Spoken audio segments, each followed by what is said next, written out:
Special commissioner Priyanka గారు విలువైన అంశాలు మన దృష్టికి తీసుకొచ్చారు. ప్రియాంక గారికి నవ తెలంగాణ తరఫున ధన్యవాదాలు తెలియజేస్తున్నాను. ఇప్పుడు సిపిఎం రాష్ట్ర కార్యదర్శి జాన్ వెస్లీ గారిని మాట్లాడాల్సిందిగా కోరుతున్నాను.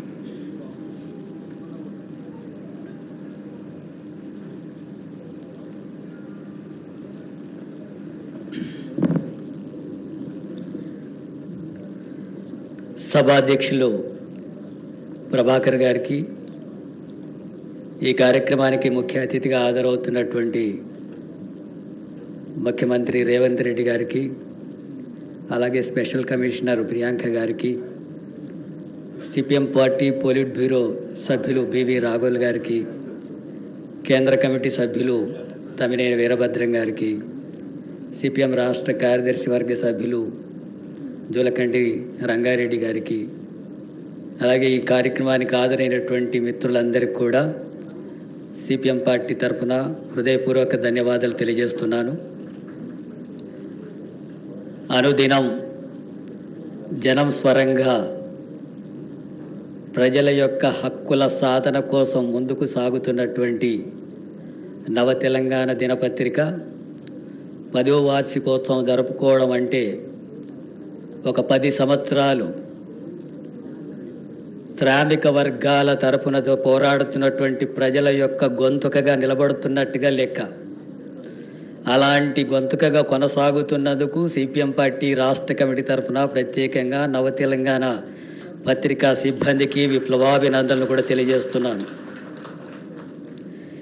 ఈ దేశంలో తరతరాలుగా సామాజిక అసమానతలు, కుల వ్యవస్థ, కుల వివక్ష, దాడులు, దౌర్జన్యాలు, హత్యలు, హత్యాకాండ, సాంఘిక బహిష్కరణలు, మహిళల మీద అత్యాచారాలు, స్త్రీ పురుష అసమానతలు కొనసాగుతున్నటువంటి వ్యవస్థ కొనసాగుతూ ఉంది. ఈ దేశంలో మనవాదాన్ని ముందుకు తీసుకొచ్చేటటువంటి శక్తులు ఇప్పుడు పాలక వర్గాలుగా ముందుకు వస్తున్నటువంటి పరిస్థితి ఉంది.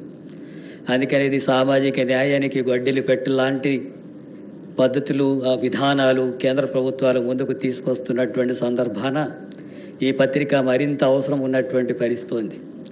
అట్లాగే ఈ దేశంలో మన రాష్ట్రంలో అణగారినటువంటి తరగతిలే కాక శ్రామిక వర్గాలు, వ్యవసాయ కార్మికులు, కూలీలు, అట్లాగే అసంఘటిత కార్మికులు, రైతులు, కూలీలు, శ్రామిక వర్గాలు దోపిడికి గురవుతున్నారు. కొద్దిమంది సంపన్నుల చేతుల్లో, కార్పొరేట్ సంస్థలు, పెట్టుబడిదారులు, భూస్వాముల చేతుల్లో ఈ దేశ సంపద, రాష్ట్ర సంపద అంతా కూడా పోగై శ్రామిక వర్గాల రక్తాన్ని పీడించి దోపిడీ చేసుకుంటున్నటువంటి వ్యవస్థ కొనసాగుతుంది. అలాంటి పాలక వర్గాలే అధికారంలో కొనసాగుతున్నటువంటి పరిస్థితి ఉంది. ఈ శ్రామిక వర్గాల తరఫున నిలబడి వాళ్ళ హక్కుల కోసం పోరాడేటటువంటి ఉద్యమాలు జరుగుతూ ఉన్నాయి.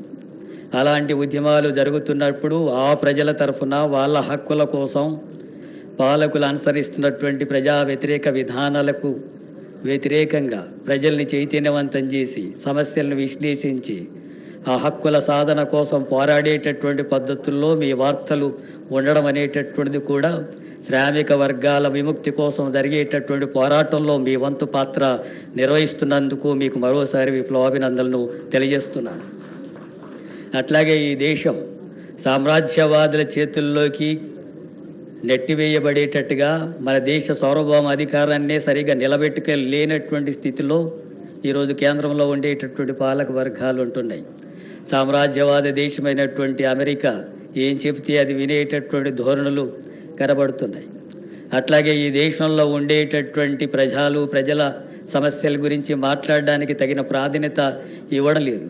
పార్లమెంటుకు ప్రాధాన్యత ఇవ్వడం లేదు, ప్రతిపక్షాలకు ప్రాధాన్యత ఇవ్వడం లేదు, ప్రజల హక్కుల కోసం పోరాడేటటువంటి వాటికి ప్రాధాన్యత ఇవ్వడం లేదు. రాజ్యాంగాన్ని నిర్వీర్యం చేసేటటువంటి ధోరణి కనబడుతోంది. వాటిని వ్యతిరేకించేటటువంటి మేధావులు, జర్నలిస్టులు, ఇతర ప్రజాస్వామికవాదులు, పోరాటాలు నడిపేటటువంటి నాయకులు, విద్యార్థి నాయకుల్ని నిర్బంధించి కేసులు పెట్టి జైళ్ళలోకి పంపించడం, అలాగే దారుణమైనటువంటి హత్యాకాండలకు పాల్పడేటటువంటి వ్యవస్థ కొనసాగేటటువంటి విధానాలు ఇప్పుడు మన దేశంలో కొనసాగుతున్నాయి. ఆ రకంగా సామ్రాజ్యవాదానికి వ్యతిరేకంగా నిలబడేటటువంటి ఆలోచనలకు అనుకూలంగా ఈ పత్రిక వ్యవహరిస్తున్న సందర్భం ఉంది. కార్పొరేట్ సంస్థలు, పెట్టుబడిదారుల దోపిడీ విధానాలకు వ్యతిరేకంగా శ్రామిక వర్గాల్ని చైతన్యవంతం చేసేటటువంటి వార్తలుగా, వ్యాసాలుగా మన పత్రికలో రావడం అనేటటువంటి జరుగుతుంది. అట్లాగే స్త్రీల మీద ఎక్కడ అణచివేత జరిగినా, స్త్రీ పురుష అసమానతలు జరిగినా, స్త్రీల హక్కుల కోసం జరిగేటటువంటి పోరాటాల్ని ప్రతిబింబించేటట్టుగా ఈ పత్రిక ఉంటుంది. ఈ దేశంలో ఎక్కడ కుల వివక్ష జరిగినా, దాడులు జరిగినా, హత్యాకాండలు జరిగినా, కుల దురంకార హత్యలు జరుగుతుంటే వాటిని వ్యతిరేకిస్తూ ఆ కుల అసమానతలకు వ్యతిరేకంగా నిలబడేటటువంటి వార్తగా నవ తెలంగాణ ఉంటుంది. ఆ రకమైనటువంటి పాత్రను కూడా నిర్వహించడం మిగతా పత్రికలతో పోలిస్తే నవ తెలంగాణ తెలంగాణలో మొట్టమొదటి స్థానంలో ఉంది. అందుకని కూడా మిమ్మల్ని ప్రత్యేకంగా అభినందిస్తున్నాను. ఇలాంటి పద్ధతుల్లో ఈరోజు పాలక వర్గాలు అనుసరిస్తున్నటువంటి విధానాలు కూడా శ్రామిక వర్గాలకు చెప్పినటువంటి వాగ్దానాలు అమలు చేయకపోవడం కానీ, లేదా ఇచ్చినటువంటి వాగ్దానాలు అమలు చేయనటువంటి పరిస్థితి ఉంటే ఆ ఉద్యమాలు వస్తున్నప్పుడు ఆ సమస్యలు పరిష్కరించకపోవడం అనేటటువంటి జరుగుతుంది. ఇలాంటి విషయాల్లో పత్రికలు ముందు రాయాలన్నప్పుడు ప్రభుత్వాలకు, పాలకులకు వ్యతిరేకంగా రాస్తే పత్రికకి నష్టం జరిగే అవకాశాలు ఉంటాయి, సిబ్బందికి నష్టం జరిగే అవకాశాలు ఉంటాయి, ఆర్థికంగా దెబ్బతినే అవకాశాలు ఉంటుంది. ఆర్థికంగా నిలదొక్కుకోకుండా పత్రిక నడపడం ఈ రోజుల్లో ఎంత కష్టమో మాకంటే మీకు బాగా తెలుసు.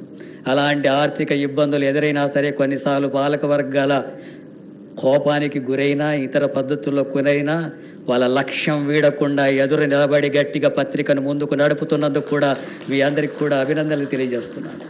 ఎందుకంటే ఆ రకమైనటువంటి పాత్ర నిర్వహించకపోతే, పత్రిక ఆ రకంగా ప్రజల పక్షం ఉండకపోతే, శ్రామిక వర్గాల పక్షాన ఉండకపోతే ఆ పత్రికకు ఉండేటటువంటి ప్రాధాన్యత ఏమి ఉండదు.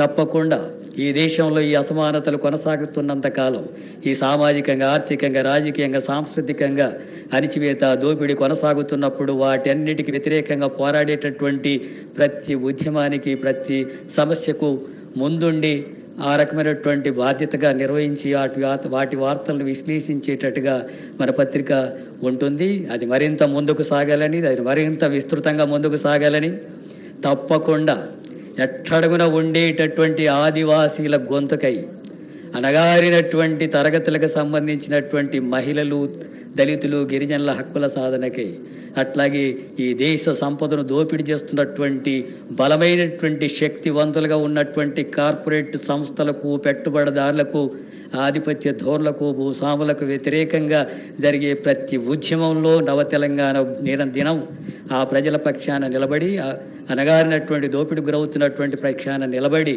ఆ సమస్యలు ముందుకు నడపడమే కాకుండా, సమస్యను అర్థం చేసుకోవడమే కాకుండా, సమస్యల పట్ల పాలకుల్ని, దోపిడీ వర్గాలను ప్రశ్నించడం వరకేటటువంటి పద్ధతిలోనే కాకుండా, అలాంటి వాటికి వ్యతిరేకంగా జరిగేటటువంటి ప్రతి ఉద్యమానికి నవ తెలంగాణ పత్రిక తప్పనిసరి అవసరమయ్యేటటువంటి పద్ధతులు ఇప్పుడు ఉంది, భవిష్యత్తులో ఉండాలా.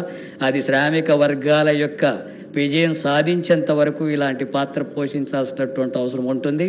అలాంటి వారసత్వం నవ తెలంగాణకు ఉంది. ముఖ్యంగా నవ తెలంగాణలో పనిచేసేటటువంటి సిబ్బందికి ఉంది. ఆ పాత్రను భవిష్యత్తులో మరింత ముందుకు సాగేటట్టుగా కృషి చేస్తారని చెప్పి ఆశిస్తూ సిపిఎం రాష్ట్ర కమిటీ తరఫున ప్రత్యేకంగా మరోసారి మీ అందరికి కూడా శుభాకాంక్షలు, విప్లవాభినందనలు తెలియజేస్తూ ముగిస్తున్నాను.